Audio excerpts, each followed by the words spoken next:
Dans les cours précédents, on a beaucoup parlé déjà de Node.js, on a déjà vu une partie de l'installation. On va brièvement revoir quelques éléments de son installation, mais aussi maintenant un peu de configuration. Donc on le sait, Node.js est une plateforme qui permet d'exécuter du JavaScript côté serveur, back-end.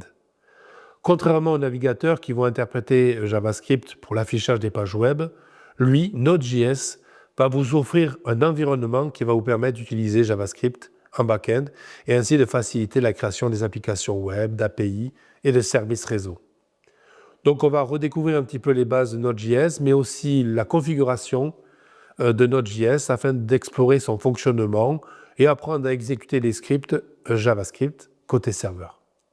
Les objectifs du chapitre, comprendre ce qu'est Node.js si vous ne l'avez toujours pas compris, pourquoi il est utilisé, installer et configurer Node.js sur son ordinateur, comment exécuter un script JavaScript en ligne de commande, explorer les bases du système de modules et de gestion des dépendances avec NPM. Donc on l'a déjà dit, Node.js repose sur le moteur V8 actuel de Google Chrome qui exécute donc du JavaScript de manière performante et asynchrone.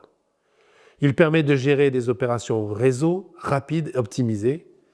Cela le rend idéal pour les applications nécessitant beaucoup d'interactions en temps réel. Pourquoi utiliser Node.js? Exécution rapide grâce à son moteur JavaScript optimisé, asynchronisme permettant de gérer plusieurs tâches simultanément, utilisation d'un même langage, donc celui de JavaScript pour le front-end, un écosystème très riche, une facilité de création des API et de serveurs web. Brièvement, comment installer Node? On l'a déjà dit 2 fois. Vous allez télécharger la version depuis le site officiel.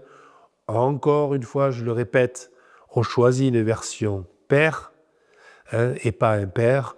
Pourquoi? Parce que les versions qui sont impaires sont des versions en cours de développement, en cours de test.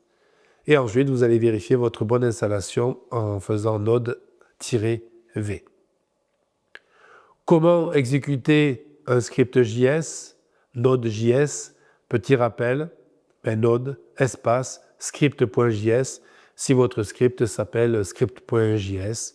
S'il s'appelle projet.js, ça sera Node projet.js.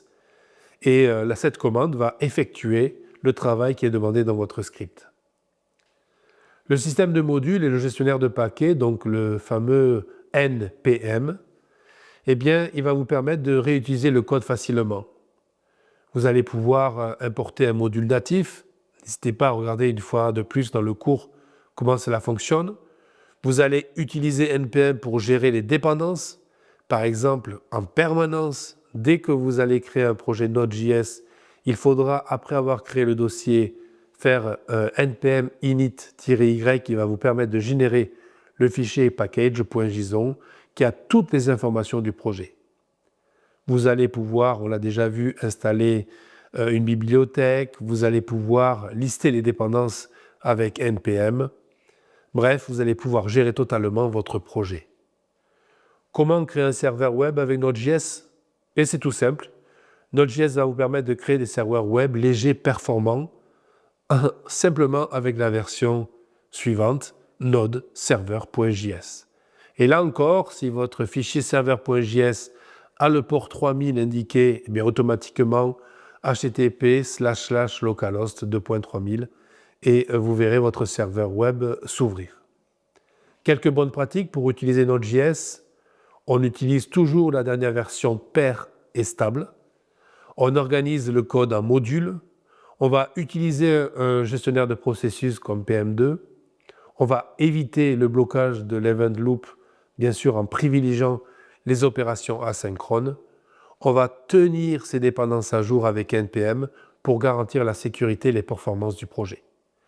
Node.js est un puissant outil, il est polyvalent, il révolutionne le développement avec JavaScript, il permet de l'exécuter côté client comme côté serveur.